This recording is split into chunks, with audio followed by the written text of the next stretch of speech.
নেশাজাতীয় সামগ্রীর বিরুদ্ধে ফের বড়সড় সাফল্য পেল হাইলাকান্দি পুলিশ।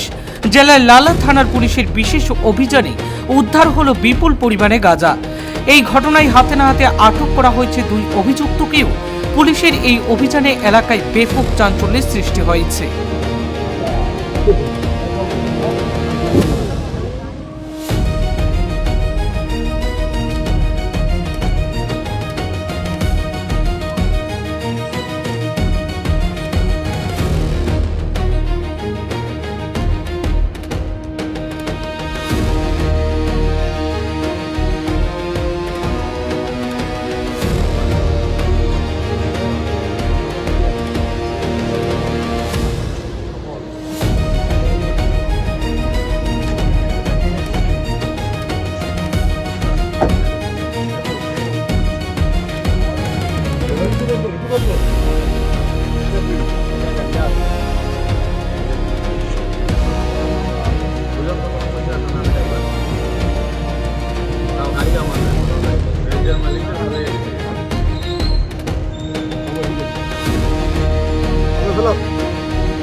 পুলিশ সূত্রে জানা গিয়েছে, গোপন সূত্রের খবর পেয়ে বৃহস্পতিবার গভীর রাতে হাইলাকান্দির শাহাবাদ বাজার এলাকায় বিশেষ অভিযান চালায় লালা থানার পুলিশ।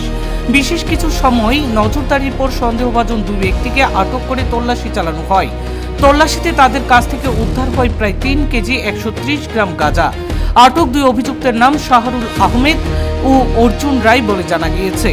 প্রাথমিক তদন্তে পুলিশ জানতে পেরেছে, দীর্ঘদিন ধরেই তারা এলাকায় নেশাজাতীয় সামগ্রী সরবরাহের সঙ্গে জড়িত ছিল বলে সন্দেহ করা হচ্ছে। পুলিশের দাবি, জব্দ হওয়া গাঁজার আনুমানিক বাজার মূল্য প্রায় 5 লক্ষ টাকারও বেশি। উদ্ধার হওয়া নেশাজাতীয় সামগ্রীর বাজেয়াপ্ত করার পাশাপাশি ধৃতদের বিরুদ্ধে সংশ্লিষ্ট ধারায় মামলা রুজু করা হয়েছে।